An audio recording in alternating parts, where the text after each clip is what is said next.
Doctor Shafiqur Rahman.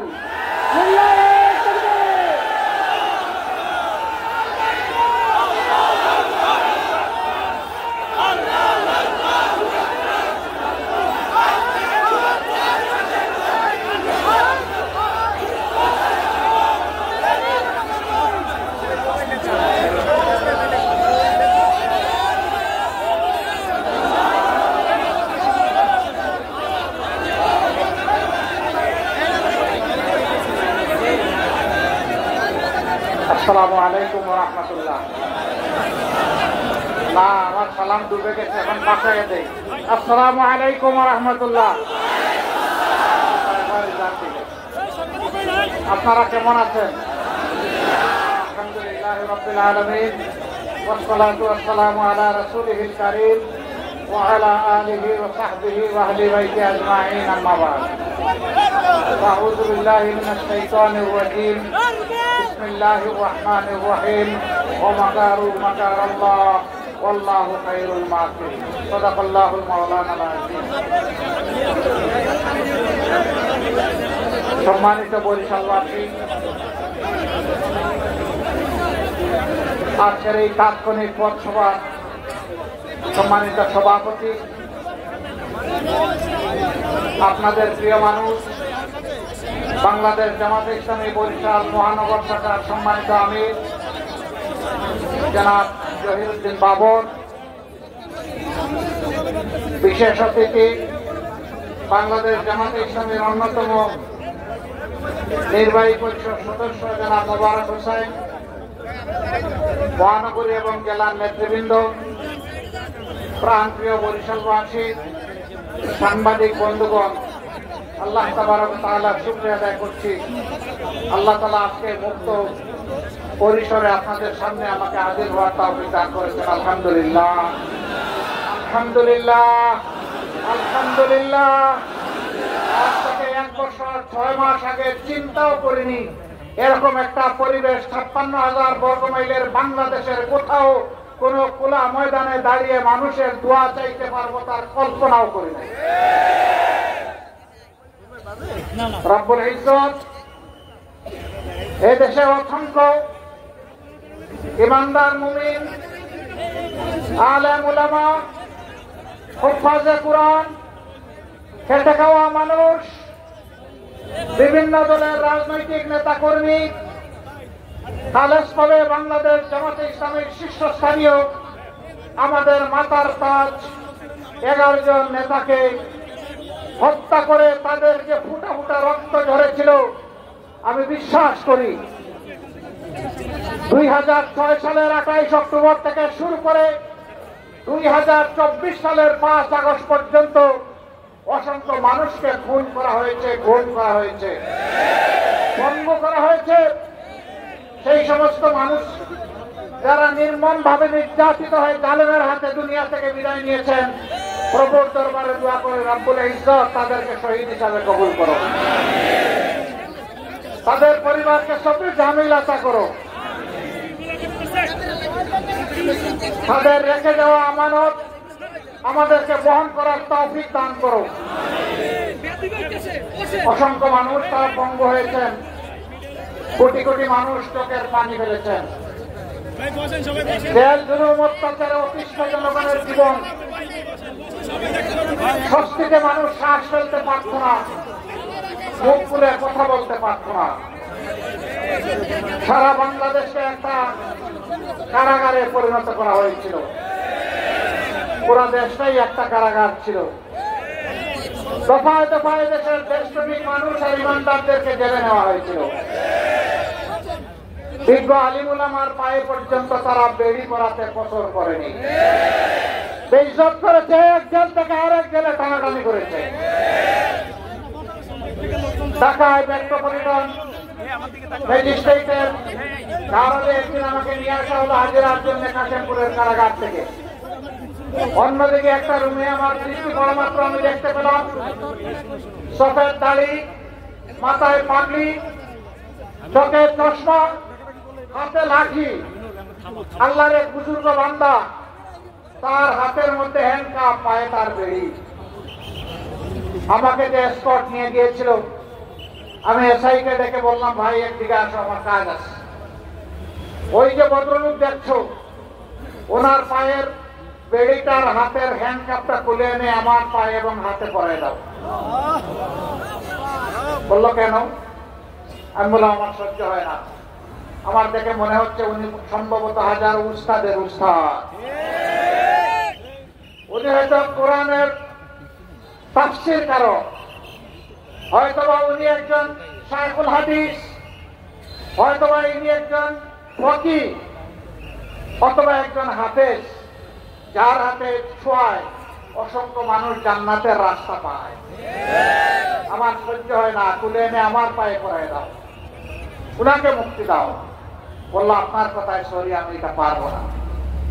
আমি বললাম তাইলে আমাকে এই রুম থেকে সরায় নাও, উনার দিকে যাতে আমার দৃষ্টি না পড়ে আমাকে অন্য কোনো রুমে নিয়ে যাও। আমাকে রুম থেকে তারা আমার এই অনুরোধ রক্ষা করে সরাই নিল।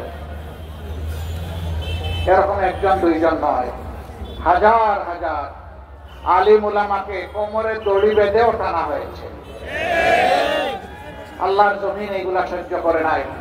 আমি বিশ্বাস করি এই সমস্ত লোকদেরকে যখন অপমানিত করা হয়েছে, তখন আল্লাহর আরশ থরথর করে কেঁপে উঠে। আল্লামা দিলওয়ার হোসেন সাঈদী কোরআনের ভাষ্যকার, গোটা দুনিয়া চষে বেড়াতেন মানুষকে আল্লাহর দিকে দাওয়াত দেওয়ার। কোরআনের কথাগুলো মানুষের অন্তরে পৌঁছে দেওয়ার জন্য তিনি চেষ্টা করতেন। তাকে জমানার সবথেকে নিকৃষ্ট অপবাদ দিয়ে অভিযোগ এনে তাকে তিলে তিলে জেলের ভিতরে হত্যা করা হবে। এইভাবে আমাদের সংগঠনের সাবেক দুইজন আমির, সাবেক সেক্রেটারি জেনারেল, দুইজন অ্যাসিস্ট্যান্ট সেক্রেটারি জেনারেল, তিনজন নায়েবে আমির, দুইজন নির্বাহী পরিষদ সদস্যকে এইভাবে তারা তিলে তিলে খুন করলো। শুধু কি আমাদের এই কয়েকজন দায়িত্বশীল নেতাকেই তারা খুন করেছিলেন? না, তারা আমাদের অসংখ্য প্রায় 550 সাথীকে এই 24-এর গণ অভ্যুত্থানের আগেই তারা খুন করে ফেলেছিল। এই গণ অভ্যুত্থানে কত লোক খুন হয়েছেন বলবো না।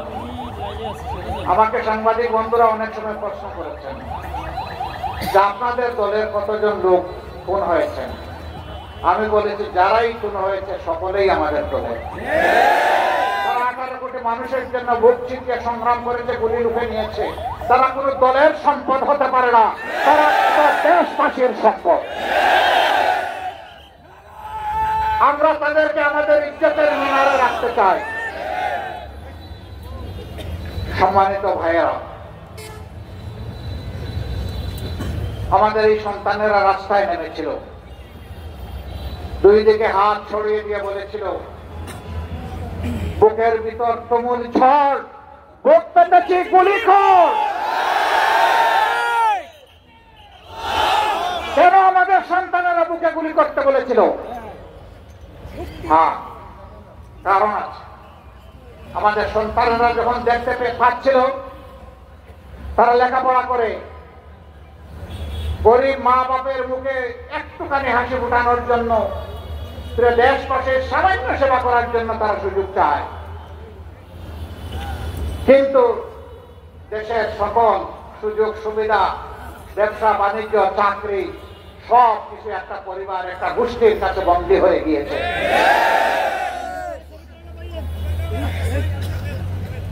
এই দুষ্ট গোষ্ঠীর কাছ থেকে মুক্তি পাওয়া যাচ্ছে না।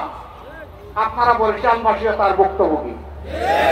আমি জানি, আমি দায়িত্ব নিয়ে কথা বলছি। এই বরিশালের মানুষও ভুক্তভোগী। প্রিয় দেশবাসী, তারা যখন দেখলো তাদের জীবনের স্বপ্নে ফুল ফুটানোর কোনো সুযোগ নেই, মেধা থাকলেও তার জন্য কোনো কাজ নাই, তার যোগ্যতার কোনো মূল্যায়ন নাই, তখনই তারা বলেছিল এই বাসার চাইতে মেরে ফেলো, গুলি করো, হয় আমাকে আমার অধিকার দাও, না হয় আমার জীবন কেড়ে নাও। আবু সাঈদ কি অপরাধ করেছিল? সে কি হাতে স্টেইন গান নিয়ে দাঁড়িয়েছিল? বোমা নিয়ে দাঁড়িয়েছিল? একটা মেধাবী ছেলে এক হাতে প্লাস্টিকের একটা পাই, আরেক হাত খালি, ডানা মেলে সেও বলেছিল, হয় আমার অধিকার দে, না হয় আমাকে গুলি দে। তার আত্মবিশ্বাস ছিল এই দেশের আইন শৃঙ্খলা রক্ষাকারী বাহিনী দেশেরই মানুষ, তাদেরই পিতৃতুল্য ভাই তুল্য, তারাও তো তাদের বুকে গুলি করবে না। কিন্তু না, পরপর 3টা গুলি তার জীবন প্রদীপ নিভিয়ে দিল। আমি তার বাড়িতে গিয়েছিলাম, তার মা বাবার কাছ থেকে দোয়া আনতে গিয়েছিলাম, নিজেকে সৌভাগ্যমণ্ডিত করতে গিয়েছিলাম, সবার আগে গিয়েছিলাম, মনের টানে গিয়েছিলাম। কেন গিয়েছিলাম? গিয়েছিলাম এই সন্তান এই জাতির মুক্তির দ্বার খুলে দিয়েছে, গোটা জাতি তার কাছে এবং তার শাহাদতের হাত ধরে আরো যারা জীবন দিয়েছিল সকল শহীদ পরিবারের কাছে আমরা ঋণী। আমি সেই ঋণ পরিশোধ করতে গিয়েছি। আমি গিয়ে দেখলাম তার বৃদ্ধ মা বাবা, 5টি ভাই 3টি বোন, কেউ ক্লাস 5-এর ঊর্ধ্বে উঠতে পারেনি। এই ছেলেটাই ছিল তাদের পরিবারের একটা প্রদীপ। সেই কেবল রুকিয়া বিশ্ববিদ্যালয়ে লেখাপড়া করত, প্রখর মেধাবী, ছোটবেলা মাদ্রাসায় লেখাপড়া করেছে, আলিম পাশ করার পর বেগম রুকিয়া বিশ্ববিদ্যালয়ে গিয়ে অনার্সে ভর্তি হয়েছে। সেই ছেলেটার জীবন নিবার সাথে সাথে পরিবারের বাকি নিভে গেল। আমি তাদের চোখের পানির দিকে তাকাই আমার নিজেকে ধরে রাখতে পারিনি। রাজশাহীতে আরেকজন বন্ধু, সে রিক্সা চালিয়ে তার জীবন নির্বাহ করত, তাকে শহীদ করা হলো। আমি তার পরিবারের কাছে গেলাম, বাবা নাই, বৃদ্ধা মা আছেন, 2টি ভাই, তার স্ত্রী আছে, সবাই আমাদের সামনে আসলো। ওই মেয়েটাকে মাটির দিকে তাকাইয়া জিজ্ঞেস করলাম, মাটি আমার, তুমি কেমন আছো? বলে, আলহামদুলিল্লাহ, আপনি আমাকে মা বলেছেন, আমি সান্ত্বনা পেলাম, আমি ভালো আছি আল্লাহর রহমতে। কিন্তু আমি তো 6 মাসের গর্ভবতী, আমার গর্ভের সন্তানের কি হবে বাবা? আমার সন্তানটা যখন দুনিয়া আসবে তখন কাকে মুখ খুলে, তার যখন মুখে বাণী ফুটবে, আল্লাহ যখন কথা ফুটাই দিবেন, কাকে সে বাবা ডাকবে? এই মেয়েটাকে আমি কি জবাব দিতে পারি আপনারা বলুন? বলেছিল গরিবের সংসার, সারাদিন টেনে টুনে আমার স্বামী যেটুকু রুজি করতো তাতে আমরা শান্তিতে ছিলাম, ইজ্জতে ছিলাম। এখন কে আমার মুখে আর আমার অনাগত সন্তানের মুখে এখন খাবার তুলে দিবে? তার মাও একই কথা বলেছিলেন। নিজেকে ধরে রাখতে পারলাম না, কষ্ট হলো, চোখ দিয়ে টক টক করে আমি বললাম, মা তুমি আমাদের পরিবারের সদস্য আজকে থেকে, আর আমরা তোমাদের পরিবারের সদস্য। আমাদের জিব্বায় ভাত জুটলে ইনশাল্লাহ তোমাদেরও জিব্বায় ভাত জুটবে। আমাদের মাথার উপরে যদি আল্লাহ একটা ছায়া রাখেন, তোমাদের মাথার উপরেও ছায়া থাকবে। তোমার অনাগত সন্তান দুনিয়া আসুক, দোয়া করি আল্লাহ সুস্থ হালতে তাকে নিয়ে আসুক, রব্বুল আলামিন তাকে তাইয়্যিব হায়াত দান করুক। এই সন্তানের যতদিন পর্যন্ত সে বেড়ে না উঠবে, মিনিমাম তার লেখাপড়া শেষ না হবে, ততদিন পর্যন্ত এই সন্তানকে অগ্রিম কুলে নিয়ে নিলাম। সে আমাদের কুলে বড় হবে ইনশাআল্লাহ। আলহামদুলিল্লাহ, ইতিমধ্যে সন্তান দুনিয়া এসেছে। আমার যদি এখনো দেখার সুযোগ হয়নি তাকে, আমি যা বলছি, এদেরকে কি সান্ত্বনা দিব বলেন? এরকম কত বাবা, কত মা তার কুলের সন্তান হারিয়েছে, যুবতী বোনটা তার স্বামী হারিয়েছে, ছোট ছোট বাচ্চারা তাদের পিতা হারিয়েছে। তাদেরকে কে দিবে সান্ত্বনা? হ্যাঁ, যদি এই দেশবাসী তারা যে কারণে জীবন দিয়েছে, যদি দেশের রাজনৈতিক দলগুলো তাদের জীবনের প্রতি সম্মান দেখিয়ে তাদের আকাঙ্ক্ষা পূরণ করে, তাহলে তাদের পরিবারগুলো পরে শান্তি পাবে। আমরা প্রত্যেকটা পরিবারকে আশ্বস্ত করেছি, আল্লাহ যেটুকু তৌফিক দিয়েছেন আমরা আপনাদের পাশে আছি, ইনশাআল্লাহ আপনাদের পাশে থাকব। আপনারা দোয়া করবেন। যারা পঙ্গু হয়েছে তাদের কাছে গিয়েছি, একটু সান্ত্বনার হাত বুলিয়েছি, উল্টা তাদের কাছে দোয়া চেয়েছি। এরকম হাত কেটে গেলে একটা যুবককে জিজ্ঞেস করলাম, বাবা তুমি কেন গিয়েছিলে? বলে যে আমি স্বাধীনতা যুদ্ধে গিয়েছিলাম। তো এই যে তোমার হাত চলে গেলে এখন তোমার অনুভূতি কি? বলে যে আমি খুশি। তুমি খুশি? তোমার হাত চলে যাওয়ার পরে অবশ্যই খুশি। আমি বললাম কেন তুমি খুশি? জিজ্ঞাসা করলাম, জবাব দেয় যে আমার দেশ স্বাধীন হয়েছে। আল্লাহ বাবা, তুমি তো জাতির প্রয়োজনে আগামীকাল লড়তে পারবো না। বলে কেন পারবো না? আল্লাহ আমার এক হাত নিয়েছেন, আরেক হাত রেখে দিয়েছেন, জাতির প্রয়োজনে ওই হাতটাও আমি উপহার দেওয়ার জন্য তৈরি আছি। এদের ঋণ কি দিয়ে পরিশোধ করবো? জাতি আমরা কি দিয়ে পরিশোধ করব? তাদের একটা দাবি ছিল, একটাই দাবি, যে তারা সামাজিক ন্যায় বিচার চায়। We want justice. আমরা সমাজের সর্বস্তরে ন্যায় বিচার চাই। আপনারা চান? চান? তাহলে আপনাদেরকে তৈরি হতে হবে। ন্যায় বিচার আপনার ঘরে আসবে না, লড়াই করে আনতে হবে।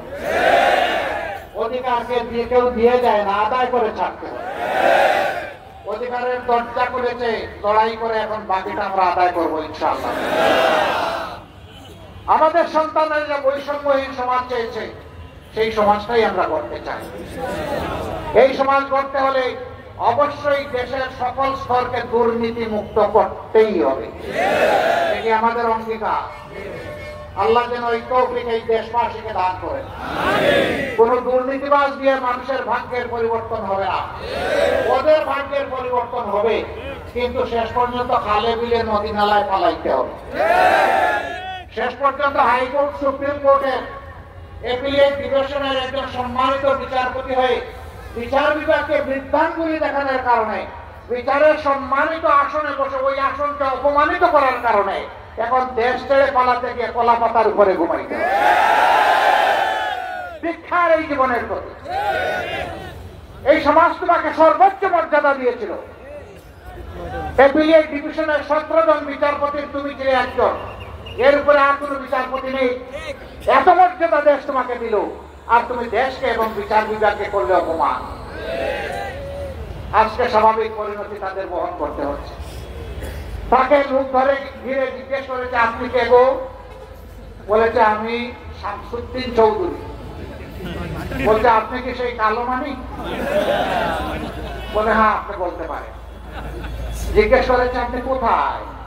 বলে সম্ভবত ভারতে। ওই না গো শোনা, আপনি বাংলাদেশে এই কলা পাতার।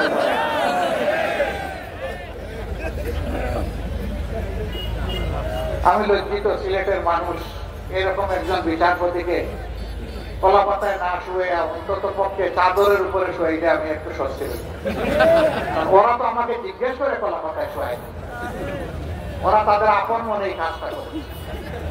হ্যাঁ, একজন বিচারপতির এই অপমান আমাকেও কষ্ট দেয়। কিন্তু বিচারপতি যদি তার মর্যাদা রক্ষা না করেন, তাহলে আমরা সাধারণ জনগণকে দোষ দিব কিভাবে?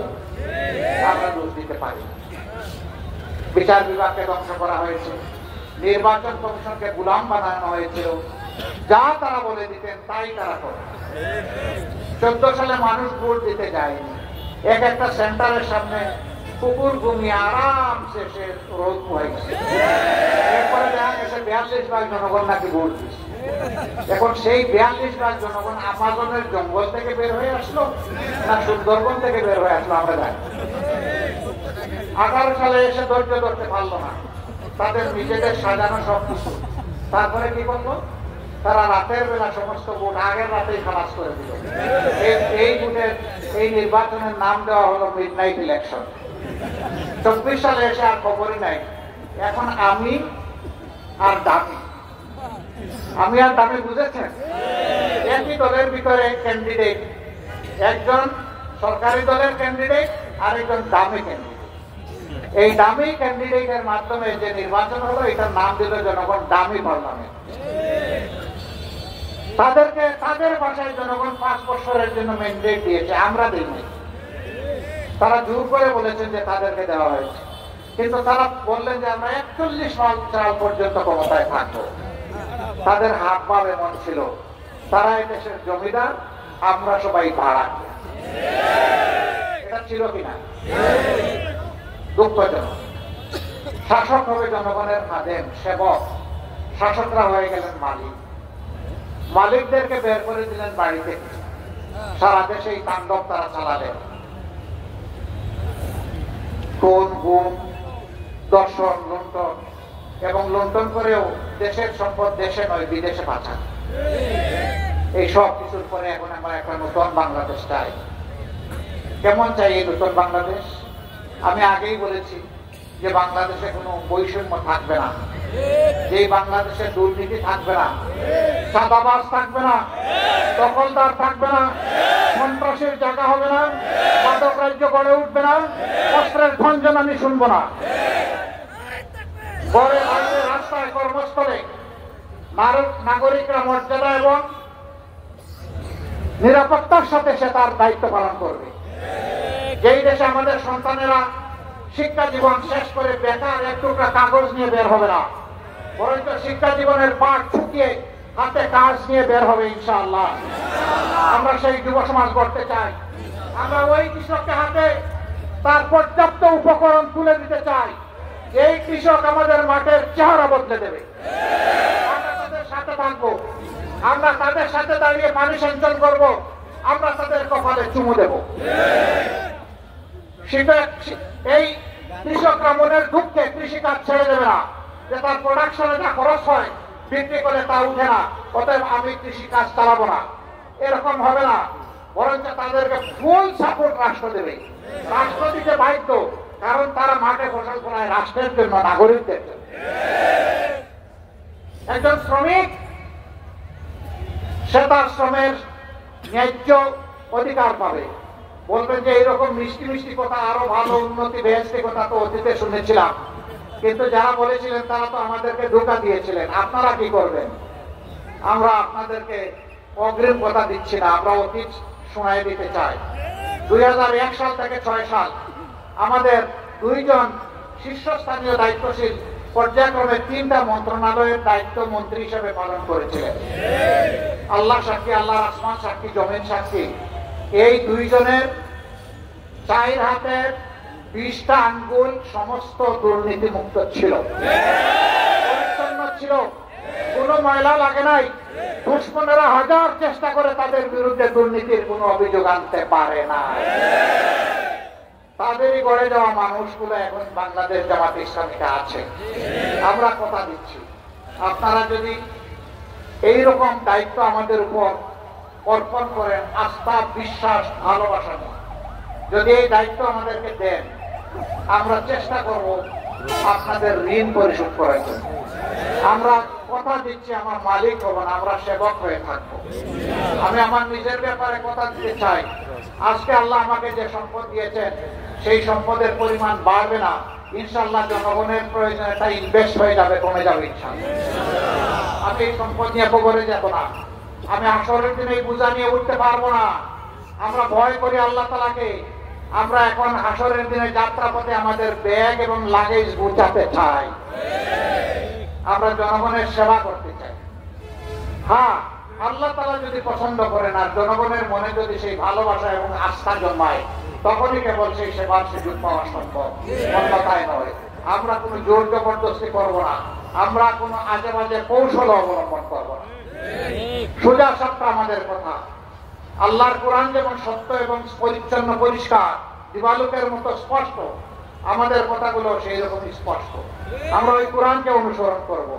কোরআন, আমরা বিশ্বাস করি সমস্ত সৃষ্টির যিনি স্রষ্টা, তিনি কোরআনকে জীবন বিধান হিসেবে মানব জাতির জন্য উপহার দিয়েছেন। এর চাইতে ভালো কোনো জীবন বিধান হতে পারে না, আইন হতে পারে না, কানুন হতে পারে না, সমাজ ব্যবস্থা হতে পারে না। আমরা ওইটাই সমাজকে উপহার দেওয়ার চেষ্টা করবো ইনশাআল্লাহ। এখন প্রশ্ন রাখতেই পারেন, হাজার ধর্মের, বর্ণের, ভাষার বৈচিত্র্যের এই বাংলাদেশে অন্যান্য ধর্মের মানুষের কি হবে? ইসলাম সকল মানুষের অধিকার সংরক্ষণ করেছে। কারো অধিকারের উপর কাউকে হস্তক্ষেপ করার সামান্যতম কোনো অধিকার দেয় নাই, কোন শক্তি দান করে নাই, কোন সুযোগ তুলে দেয় নাই। বরঞ্চ আল্লাহর হাবিব বলেছেন, যেই রাষ্ট্রে মুসলমানরা থাকবে সংখ্যাগরিষ্ঠ, সেখানে সংখ্যালঘিষ্ঠ মানুষগুলা তাদের কাছে আমানত। যদি তাদের সম্পদে, ইজ্জতে, জীবনের উপরে কেউ আঘাত দেয়, তাহলে আমি স্বয়ং আল্লাহর রাসূল ওই জালিমের বিরুদ্ধে, ওই মজলুমের পক্ষে হাসরের দিন আমি মামলা দায়ের করব। কত কঠিন কথা। আল্লাহর রাসূল অন্য ধর্মের লোকটার পক্ষ নিয়ে, কারণ সে মজলুম, মজলুমের পক্ষ নিয়ে মুসলমান নামদারি ওই জালিমের বিপক্ষে আল্লাহ রসুল মামলা দায়ের করবে। আমরা আল্লাহকে ভয় করি। তারা আমাদের ভাই, তারা আমাদের বোন। আমাদের যেমন ইজ্জতের দাম আছে, তাদেরও ইজ্জতের দাম আছে। এই জন্য আমরা এমন একটি বাংলাদেশ চাই, যেই বাংলাদেশে মসজিদ, যেই বাংলাদেশে চার্চ, যেই বাংলাদেশে মঠ, যেই বাংলাদেশে গির্জা, যেই বাংলাদেশে মন্দির পাহারা দেওয়ার কোনো প্রয়োজন হবে না। আজকে যদি মসজিদ পাহারা দেওয়ার দরকার না হয়, তাহলে মন্দির পাহারা দেওয়ার প্রশ্ন আসে কেন? নিশ্চয়ই সমাজে কিছু হুতুম পেঁচা আছে, এই পেঁচাগুলো আমাদের সম্পর্ক নষ্ট করতে চায়। আমরা সেই সুযোগও দেখে দেব না। প্রিয় ভাইরা, কয়েকদিন আগে চট্টগ্রামের আদালতে একজন প্রতিশ্রুতিশীল তরুণ আইনজীবীকে হত্যা করা হয়েছে। সরকারি সহকারী কৌশলী তিনি ছিলেন। এক পক্ষ উস্কানি দিচ্ছিল বাংলাদেশে যেন লেগে যায় রক্তের গুলি খেলা, বাংলাদেশের মানুষ দায়িত্ব জ্ঞানহীন। আলহামদুলিল্লাহ, একটা লাশ পড়েছে, নির্মম ভাবে তাকে হত্যা করা হয়েছে, একটা জীবনকে নিভিয়ে দেওয়া হয়েছে, একটা পরিবারকে ধ্বংস করা হয়েছে, একটা কচি বাচ্চাকে এতিম বানা হয়েছে, আবার তার স্ত্রীর গর্ভে একটা বাচ্চা আছে, এখনো যে দুনিয়া আসে নাই। এই সকল কষ্ট ব্যথা অন্তরে নিয়েও তার কোনো প্রতিশোধ বাংলাদেশের জনগণ গ্রহণ করেননি। এটি আমার সোনার বাংলাদেশ, এটি আমার সম্প্রীতির বাংলাদেশ। এই বাংলাদেশকে আরো উচ্চ মর্যাদায় আমরা সবাই মিলে নিয়ে যেতে চাই। আপনারা রাজি আছেন এই দেশকে গড়তে? আলহামদুলিল্লাহ, সত্যি রাজি বলছেন? তাহলে আরো ত্যাগের জন্য প্রস্তুত থাকতে হবে। যত ত্যাগ স্বীকার করতে হয় আমরা প্রস্তুত ইনশাআল্লাহ। আমাদের উপরে যত আঘাত আসুক, চ্যালেঞ্জ আসুক, জীবন যাবে, কিন্তু দেশের 1 ইঞ্চি মাটি আমরা কারো হাতে তুলে দেব না। আল্লাহ তাআলা আমাদেরকে সাহায্য করুন। অসময় আপনাদেরকে কষ্ট দিয়েছি, আপনারা ভালোবেসে এখানে এসেছেন। আপনারা কি আসলেই আমাদেরকে ভালোবেসে এসেছেন? আপনারা সাক্ষী থাকুন, আল্লাহর কসম আমরা আপনাদেরকে ভালোবাসি এবং মহান আল্লাহর জন্য ভালোবাসি। আল্লাহর হাবিব বলেছেন, যারা মুমিনরা পরস্পরকে পরস্পরে ভালোবাসে শুধু আল্লাহর জন্য, আল্লাহর জিম্মায় তারা মাবুদের উন্নত জান্নাতে প্রবেশ করবে ইনশাআল্লাহ। মহান রবের কাছে দোয়া করি আল্লাহ যেন জান্নাতেও আমাদের মিলন মেলার ব্যবস্থা করেন। আল্লাহ তাআলা বরিশালবাসীর উপর রহম করুন, শান্তির ফয়সালা নাজিল করুন, ইজ্জতকে বাড়িয়ে দিন। দেশের জন্য অকর্তব্য সৈনিক এবং সেনাপতি হিসাবে সত্যের পক্ষে লড়াই করার তৌফিক দান করুন। কার্যত আমার মনেই হয়ে গেল, মুক্তিযুদ্ধের 9ম সেক্টরের কমান্ডার, তিনি বাকেরগঞ্জের লোক ছিলেন, জনাব এম.এ. জলিল সাহেব উজিরপুরে, তিনি ভোট ছিটিয়ে এই স্বাধীন বাংলাদেশকে যখন লুণ্ঠন করতে চাওয়া হয়েছিল, রাস্তায় তিনি শুয়ে গিয়েছিলেন যে আমার লাশের উপর দিয়ে 22 টাকার গাড়ি যাবে, আমার লাশ এখান থেকে সরবে না। গাড়ির চাকা স্তব্ধ হয়ে গিয়েছিল। আপনারা সেই গর্বিত বরিশালের মানুষ, আপনারা পারবেন, অসত্যের বিরুদ্ধে শক্ত হয়ে দাঁড়াতে পারবেন, এই বিশ্বাস আমাদের আছে। আপনাদেরকে মোবারকবাদ, আপনাদেরকে অভিনন্দন। আল্লাহ তাআলা আপনাদের সবাইকে উন্নত জীবন দান করুন। আপনাদের হায়াতে, সেহাতে, ইজ্জতে, রিজেকে আল্লাহ তাআলা অফুরন্ত বারাকা দান করুন। আসসালামু আলাইকুম ওয়া রাহমাতুল্লাহি ওয়া বারাকাতুহু। বাংলাদেশ জিন্দাবাদ, বাংলাদেশ জামাতে ইসলামী জিন্দাবাদ।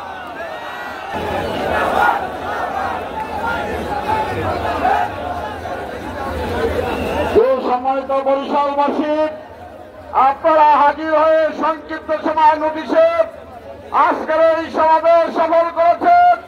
এই জন্য মহানগর জামাত ইসলামীর পক্ষ থেকে আপনাদেরকে আন্তরিক ধন্যবাদ। অনেক কষ্ট করে সম্মানিত আমির জামাত আমাদেরকে সময় দিয়েছেন, এই জন্য তাকে ধন্যবাদ জানাই। আল্লাহ তাআলার কাছে তার দীর্ঘ হায়াত কামনা করি। তিনি যে আশা ব্যক্ত করেছেন বরিশালবাসী আমরা ঐক্যবদ্ধ হয়ে সেই আশা বাস্তবায়নের ভূমিকা রাখবো ইনশাআল্লাহ।